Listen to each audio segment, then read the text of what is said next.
What I'm going to try and do today is to give a bit of an overview of the direction that food production, I believe, is going, both within Asia, but because we're part of the global marketplace or industry, I think it's also relevant that I also spend some time on talking about the global trends that I see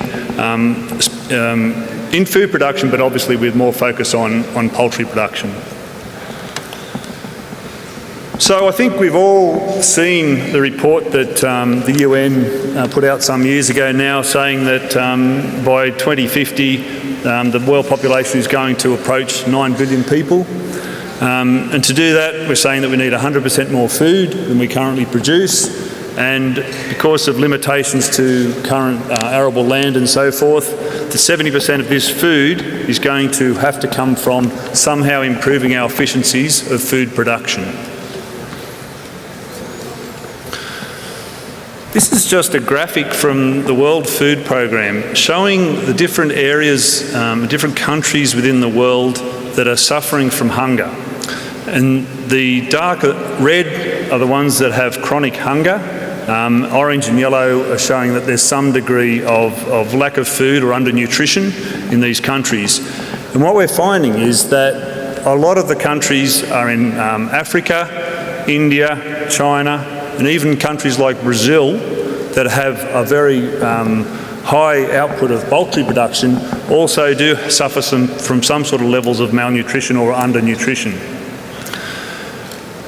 What we're going to find is that about 1 billion people currently have chronic hunger, and the paradox of this that we find is that most of these people that are suffering from these hunger problems or challenges are actually living on the land. They're actual agricultural, or they're farmers and things like that, which is a real paradox. And I suppose it's up to the developed or the more progressive countries and areas to really, we need to support these countries through extension, education and training to try and improve the way and the efficiency of which they're producing their own food.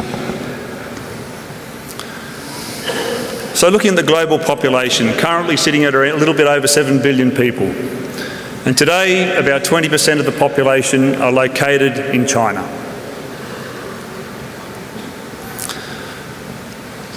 In the next 15 years, we're going to find that this proportion, or 20% of the population, is going to come out of this area of South Asia. So it's moving away from China into South Asia. And then in another 20 years from then, we're starting to find that 20% of the world's population is going to actually be located in Africa. So there's a real dynamic shift of the population, or the concentration of the population, from China to South Asia to Africa in the next 35 odd years.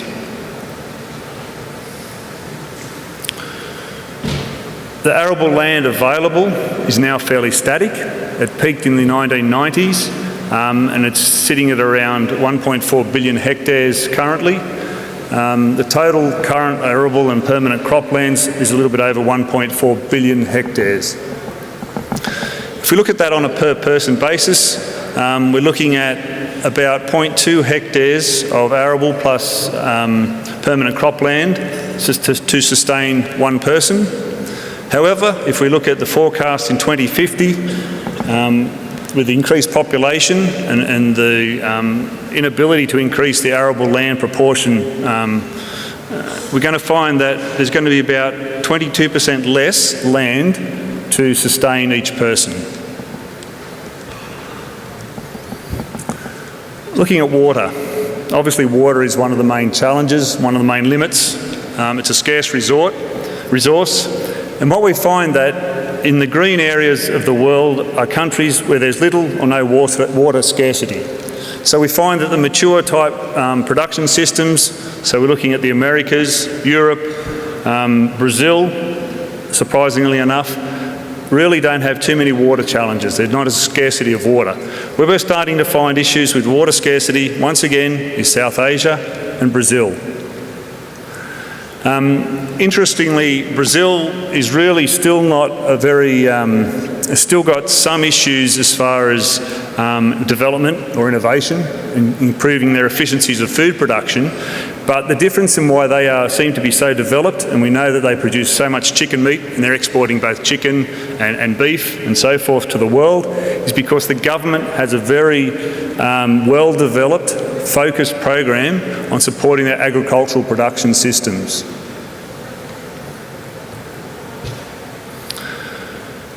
The demographics. What we're finding is that the proportion of the middle class is increasing significantly. So by 2030, we're going to find that the middle class, the numbers in the middle class are going to triple. This changes the dynamic of how food is produced and also the ways in which it gets to the marketplace. So looking at food prices, what we find is that obviously the input costs drive food pricing. So if we see in this example in 2008 and again in 2011-12, we see a rapid increase in the cost of food, really brought on by the droughts. So there was widespread droughts in both North America and also South Asia. There was issues a couple of years ago with a lack of supply of raw materials that drives the food prices up. There's also an increased level of urbanisation. So a lot of the population is starting to move closer to the cities. They're moving away from the agricultural areas where the food is traditionally produced. So what that does, it starts putting pressure on the traditional, the conventional ways that we provide food to the populations. As there's a concentration away from the food producing areas, we have to then think of new ways, the logistics of trying to get that food to the population so they can eat it. It also means there's a diminished proportion of the population working in the agricultural areas. So we're now having to improve our efficiencies to produce the same or more food with less people to do it. There's also a lot more access and education about health and nutrition.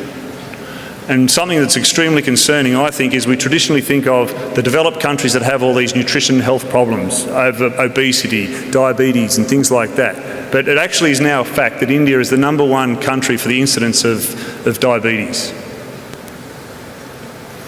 There's also a trend for backyard or hobby farming, smaller vegetable gardens in the urban areas and things like that. So the other thing too, as the economies mature, as they urbanise, as the middle class grow, there's actually a change in the awareness. The internet, social media, things like that have a huge impact on the people's eating habits and preferences. I think one of the major challenges to the way we produce food in the medium or short to medium term may actually come from the people that don't always agree with the way we produce our food. They're very educated, some may say miseducated, but they're very vocal.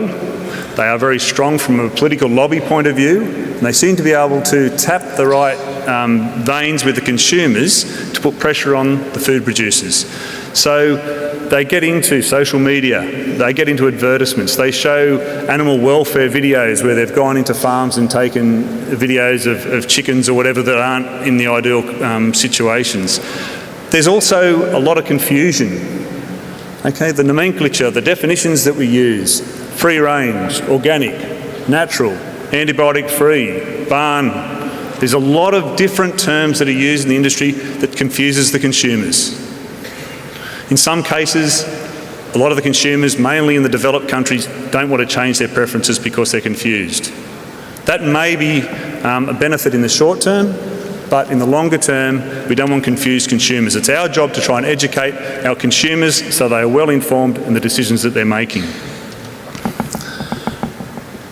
As I said, the choices that are being made in the developed world are actually limiting the choices that the developing worlds have available for them.